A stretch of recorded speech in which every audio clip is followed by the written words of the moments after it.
Alright, welcome to the next vlog. It's on the move once again. I've come out from a super inspirational event and sort of double mentoring session, I would say. Oh, the lighting was better back here. Waiting for my train, and I have exactly 8 minutes, so that's perfect for a video. So I know when the train arrives I have to have finished it, and then we're on time.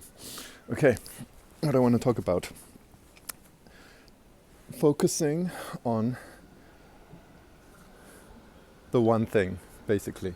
I haven't read the book. There's a book, apparently it's great, called The One Thing, that talks precisely about how you should always figure out what the one thing is that will bring you forward the most, and focus on that, because that's where you will find the most efficiency, placing your energy.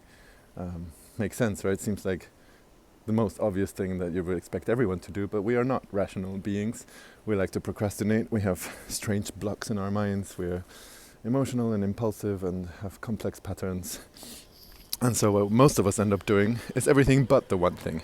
Most of us don't even know what it is. And I often struggle with this myself, even though I do a lot of work on my clarity and strategy and goals, that in day-to-day life I find myself thinking, what is actually my one thing right now? Especially being what I call a multipreneur, where I have decided that a lot of things are important to me and I want to pursue all of them in the short, mid and long term.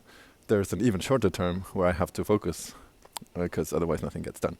And so I have to juggle the one things for each of my categories, which makes it all the more important that I know exactly what the one thing is for each, and that I'm able to document this in such a way that I can pick back up at any time at full speed with full clarity.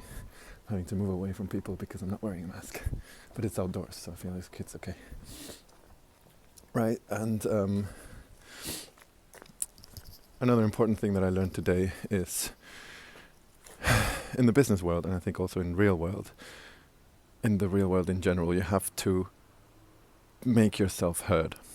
So it doesn't necessarily mean you have to be super loud and talk like you're screaming, or you have to go around interrupting people or just rambling on about crap.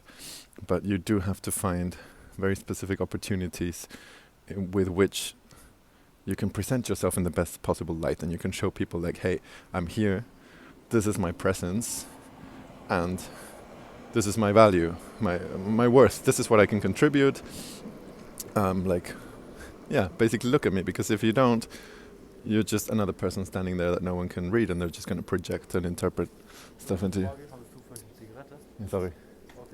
Yeah, gerne. So it's important to make yourself known to people around you. And of course that's a fine art that takes a lot of time, and you have to practice and develop. It's really weird filming at a train station.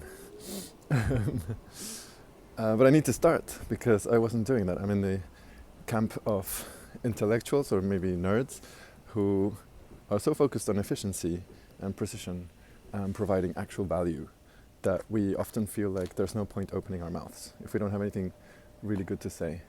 And sometimes when we do, we say it so quickly or so concisely, or with the wrong type of voice, intonation, or body language, or timing, that it goes by unnoticed or unheard.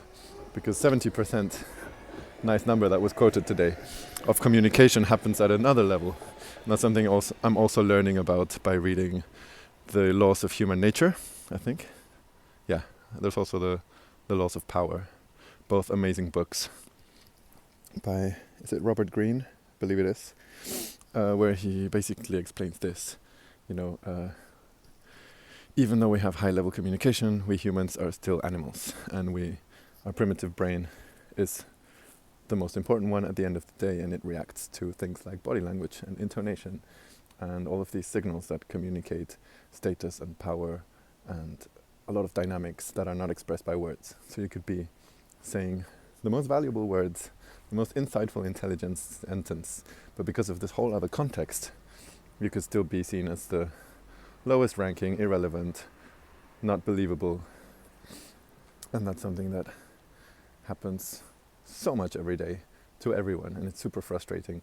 For example, most obvious, at least in my experience, maybe because of my filter bubble, in terms of women and mansplaining and getting ignored and having a glass ceiling. And so that's something I've been experiencing my whole life, and that's something that really frustrates a lot of people who take a lot of time and care to think about what they're saying and what they're doing, but not about how. Announcement coming. That's my train, coming a bit early. Anyway, yeah, so that's kind of become my one thing now, going back to that, and I'm having to just take this instant leap. It's not a leap of faith either. It's making a big switch back into extrovert, here I am mode, which I'm not used to, because my personal priority was to figure out what is my content, what am I actually providing, what am I giving, what am I good at, what's my expertise, which direction do I want to go to. And for me, those are all very mental things. But if I don't put it out there, then I'm not getting this constant feedback. I'm not showing people where I'm at, like I do on Twitter with building in public, learning in public. And so without doing this in real life, I'm not moving forwards. I'm just developing ideas in my mind, but it's stagnant. It's not a dynamic process that is reflecting its true value, because when you interact with others, you see how useful it is, you see how they react. And you build the connections that are eventually going to lead to the actual thing